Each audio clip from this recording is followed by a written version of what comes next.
नमस्कार, आप सभी का स्वागत है हिंदुस्तान समाचार में। इस वक्त हमारे साथ हैं चीफ फिजिशियन डॉक्टर आर.के. तुली जी। इनसे बातचीत करेंगे कि जिस तरह से भारत में लगातार कोरोना के संक्रमितों की संख्या बढ़ती जा रही है और साथ ही रिकवरी रेट बढ़ रही है, इसका क्या कारण है? इन्हीं सब मुद्दों पर बातचीत करेंगे डॉक्टर आर.के. तुली से। सर, स्वागत है आपका हिंदुस्तान समाचार में। नमस्कार। सर, जिस तरह से भारत में लगातार कोरोना संक्रमितों की मामला बढ़ती जा रही है, आप भी देख रहे होंगे, लेकिन देश में रिकवरी रेट भी बढ़ रहा है। क्या कारण मानते हैं आप? जी, इसमें तो कोई शक की बात नहीं कि देश में ये संक्रमण बढ़ता ही जा रहा है, क्योंकि अभी देश के जो हमारे छोटे शहर हैं, गाँव की तरफ इसकी जो फैलाव है उस तरफ बढ़ता जा रहा है। पहले तो ये बड़े शहरों में था, पर जैसे आबादी की ये शिफ्टिंग हुई तो उसके साथ शायद थोड़े शहरों और गाँव इत्यादि में भी चला गया। तो उसकी वजह से अब लगभग सारे देश में इस संक्रमण की रिपोर्ट आ रही है। परंतु इससे हमें बहुत सांत्वना मिलेगी कि जो इसका रिकवरी रेट है वो पहले से दिन पर दिन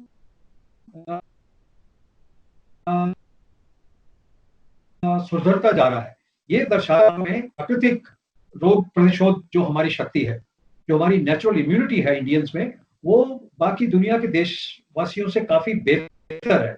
उसकी वजह से हम संक्रमण हो भी जाते हैं, मगर हम रिकवर भी बहुत अच्छा कर रहे हैं। और दुनिया भर में जो डेथ रेट है वो तो बहुत ही कम है, मात्र 2.2% रह गया है।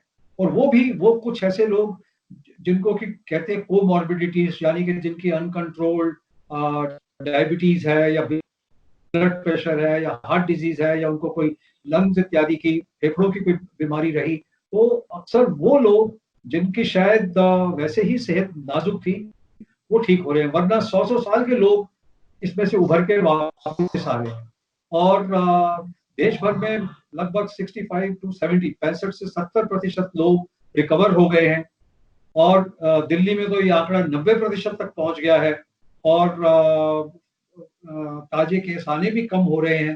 तो हम घबराएं नहीं, क्योंकि कुछ ऐसा देश में एक डर और खौफ पैदा कर दिया गया मीडिया के द्वारा, हाय तबाही मची हुई है। इससे हमारी जो प्राण शक्ति है वो बहुत कमजोर पड़ जाती है। हमारी जो रोग प्रतिशोध शक्ति है वो बहुत कमजोर हो जाती है। और डर के मारे ही हम कमजोर पड़ जाते हैं संक्रमण को झेलने के लिए। जिस प्रकार की हर किसी ने सुना है कि लकड़ी का सांप भी अगर हम देखें तो डर से लोगों की मौत हो जाती है। कोई पड़ोस में मरा और डर के मारे घर में किसी की मौत हो जाती है। तो ये डर बहुत बड़ी, ये खौफ बहुत बड़ी चीज है। इससे हमें निरंतर बचना है कि ठीक है, ये संक्रमण है, इसके ऊपर हम विजय पाने के लिए हम एकदम स्वस्थ हैं। हम हो भी जाए तो कोई बात नहीं, थोड़े दिन रेस्ट करेंगे और रिपोर्ट नेगेटिव आ जाएगी। तो घबराने की कोई बात नहीं। जो जरूरत है वो है सावधानी की, कि जहां सावधानी गई वहां पे दुर्घटना हुई।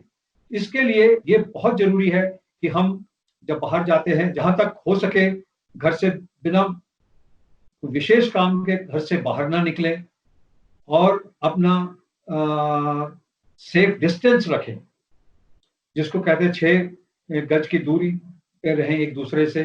अपना मास्क का इस्तेमाल जरूर करें और अपने हाथों इत्यादि को साफ रखें, साबुन इत्यादि से धोते रहें। और उसके अलावा मैं कहूंगा कि सबसे ज्यादा अपनी सेहत का ध्यान रखें। आज हमें बहुत एक्स्ट्रा टाइम मिल रहा है, बहुत से लोग घर से काम कर। सर, मेरा एक सवाल है कि जिस तरह से रिकवरी रेट बढ़ रहा है, क्या आप मानते हैं कि इसमें योग का बहुत महत्वपूर्ण योगदान है? योग का बहुत महत्व होगा। हम भारत कहते हैं ना दुनिया भर में कि जो अध्यात्म की, स्पिरिचुअल की, भारत तो उसकी कैपिटल है। यहाँ से तो हम लोग कुछ प्राकृतिक ही योगी हैं। और वो शक्ति ही हमें, हमारी जो नेचुरल इम्यूनिटी है वो हमें प्रदान करती है। और उसी की वजह से शायद हमारे देश में शायद क्या कोई और वजह हो ही नहीं सकती कि जिसकी वजह से हमारा रिकवरी रेट इतना अच्छा है और डेथ रेट भी बहुत कम है दुनिया के सारे देशों में। और गरीबी होने के बावजूद, हालांकि लोगों की हमारी जो डेंसिटी ऑफ पॉपुलेशन है बहुत से एरियाज में बहुत ज्यादा होने के बावजूद हमारे लोग बहुत कम संक्रमित हो रहे हैं। अगर 100% आंकड़े निकालें तो हमारा देश बहुत पीछे है दुनिया के सभी देशों से। और इस संक्रमण ने, इस कोविड-19 ने एक चीज प्रूव कर दी है कि आज तक हमारे देश में लोग हमारी सरकारों को दोष देते आ रहे हैं कि हमारी सरकार स्वास्थ्य के ऊपर ज्यादा खर्चा नहीं करती। मात्र 1.5% के करीब हमारी जो जीडीपी है उसी का हम देश अपनी स्वास्थ्य सेवाओं के लिए दे पाते हैं। परंतु जो देश अमेरिका जैसे, जो अमेरिका की जीडीपी हमसे शायद 10 गुना से भी ज्यादा होगी, अमेरिका अपनी 18% जीडीपी स्वास्थ्य सेवाओं के ऊपर खर्च करता है। इटली, स्पेन, फ्रांस, ये सब देश हैं जो कि स्वास्थ्य सेवाओं के लिए दुनिया के मॉडल माने जाते हैं। और आप देखिए वहां पे कितना बुरा हाल है, वहां पे कितना ज्यादा संक्रमण है, कितनी ज्यादा डेथ हो रही है। और ये दर्शाता है कि पैसे से आप स्वास्थ्य नहीं खरीद सकते। जरूरी है हम एक कृषि प्रधान देश है, हम एक आध्यात्मिक प्रिय देश है। हमारे देश में योग हमारी नाड़ी में रहता है। तो इस चीज की तरफ विशेषकर हम गौर करें कि हम इस योग जीवन शैली को, जैसे ऋषि महर्षि पतंजलि द्वारा विख्यातित जो अष्टांग योग है, उसको हम अपने जीवन में ढालें। और इससे ना कि हमारा आज सुधरेगा बट आने वाली पीढ़ियों तक इसका लाभ पहुंचेगा। जैसे योग में आज हमारे देश में रोज आता है कि इतने वेंटिलेटर चाहिए, इतने वेंटिलेटर्स की कमी है, हॉस्पिटल में बेड्स की कमी है। मगर वेंटिलेटर की जरूरत कब पड़ती है? जब हमारा अपना जो सांस की कोशिकाएं हैं वो कमजोर पड़ने लगती है।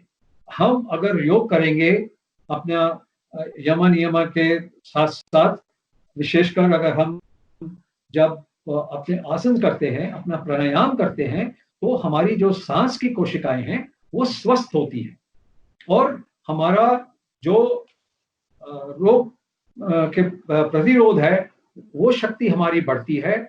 और इसको हम अपनी जीवन शैली में ढालें, इसको हम नित्य करें, प्रतिदिन करें, अपने बच्चों तक से इसकी ट्रेनिंग दी जाए ताकि आने वाले समय में हमारे देश की स्वास्थ्य बहुत बढ़ सकती है। जैसे मैं अभी आपका ध्यान आकर्षित करने की कोशिश कर रहा था कि ये जो वेस्टर्न मेडिसिन है, जो मॉडर्न मेडिसिन है, जिसमें हम अमेरिका, इंग्लैंड और फ्रांस की नकल करने की कोशिश करते हैं, उसने दिखा दिया है ये कुछ नहीं कर सकते। तो हमारी जो अपनी वैदिक स्वास्थ्य ज्ञान है तो ठीक है, मॉडर्न साइंस की भी बहुत जरूरत है।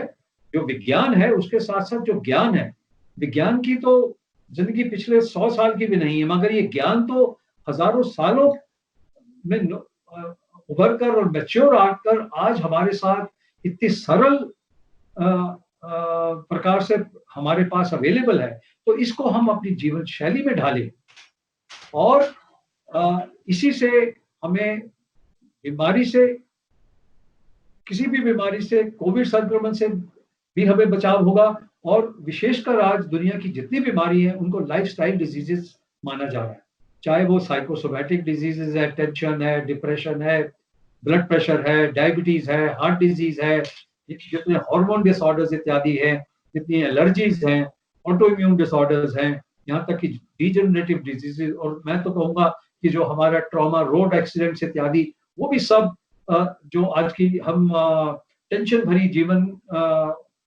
हमारे अंदर जो आती जा रही है, ये सब उसकी वजह से।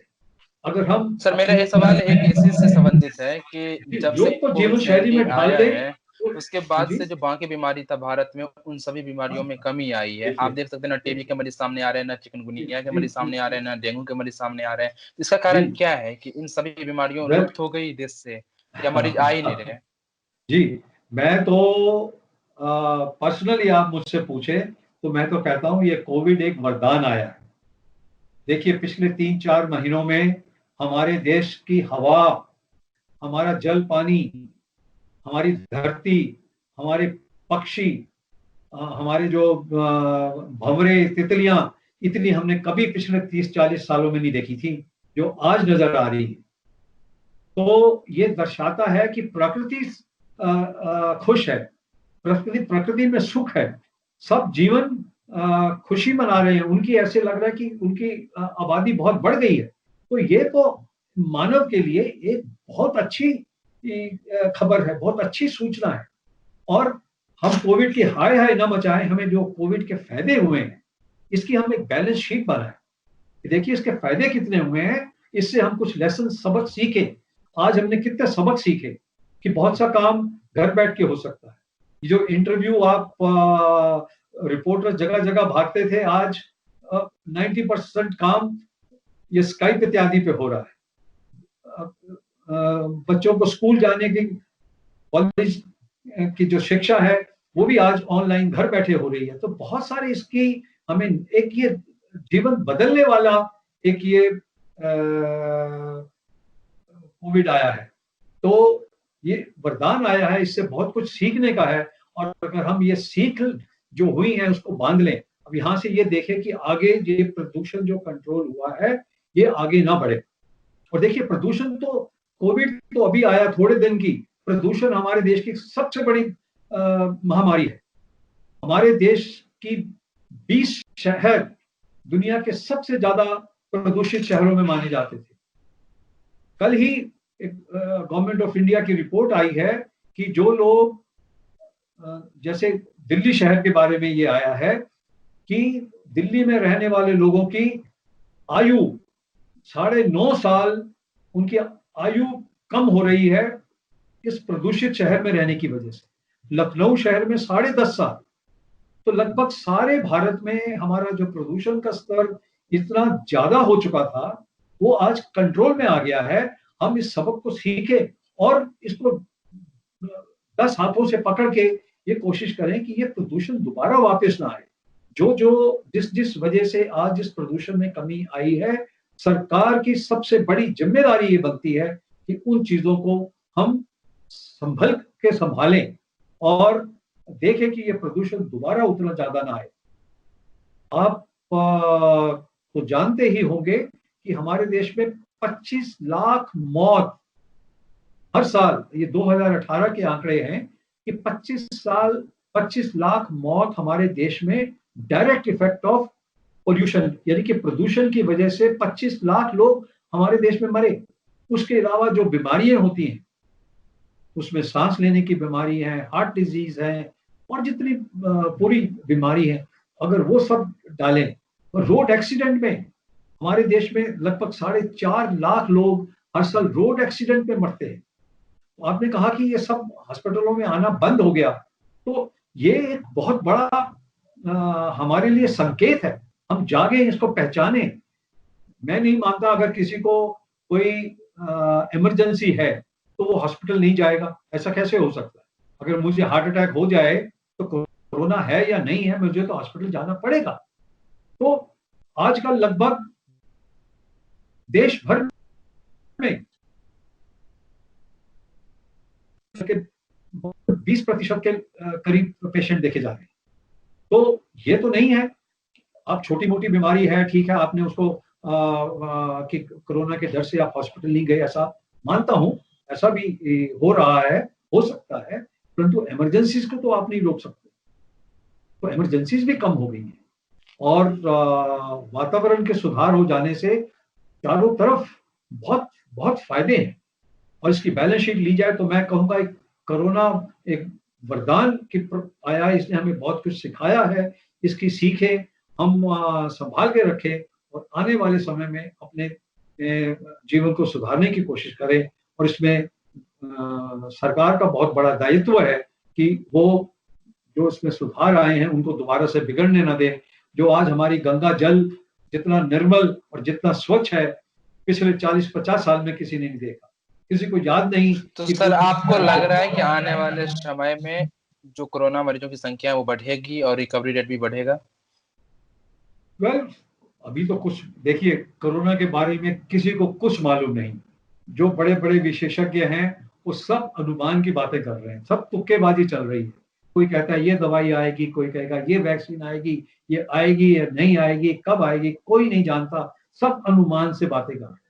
उसका एक ही तरीका है कि हम कोरोना को अपने हाथ में पकड़ें, अपना योगिक लाइफस्टाइल अडॉप्ट करें, अपना सात्विक आयुर्वेदिक आहार लें और इस जीवन को एंजॉय करें। इसी में हमारा समाधान है, इसी से इसके ऊपर हमारी विजय है और इससे कोई डरने की वजह नहीं है। हर साल फ्लू आता है, हर साल डेंगू आता है, हर साल ब्रेन फीवर आता है। तो हमारे देश में तो सबसे ज्यादा हर साल जो नवजात शिशु हैं वो रेस्पिरेटरी इन्फेक्शंस, निमोनियाज और डिहाइड्रेशन, डायरियाज इत्यादि की वजह से मरते हैं। तो इन सब चीजों में जब इतना सुधार हुआ है तो हम कोरोना से इतना डर क्यों रहे हैं? ठीक है, एक दुश्मन आया है, उसको हम कॉन्फिडेंस के साथ उसको संभालें, अपनी सतर्कता चौकस रखें और अपनी जो अच्छी चीजें हमने सीखी, हाइजीन की, सैनिटेशन की, हाथ धोने की, मास्क लगाने की, इनका जरूर उपयोग करें, इसका पूरा लाभ उठाएं और बहुत बहुत धन्यवाद सर, आपने बहुत ही डिटेल से और बहुत बढ़िया तरीका से हमारे दर्शकों को समझाया है कि इस तरह से कोरोना से डरना नहीं है, कोरोना से लड़ना है। जी बहुत बहुत धन्यवाद सर।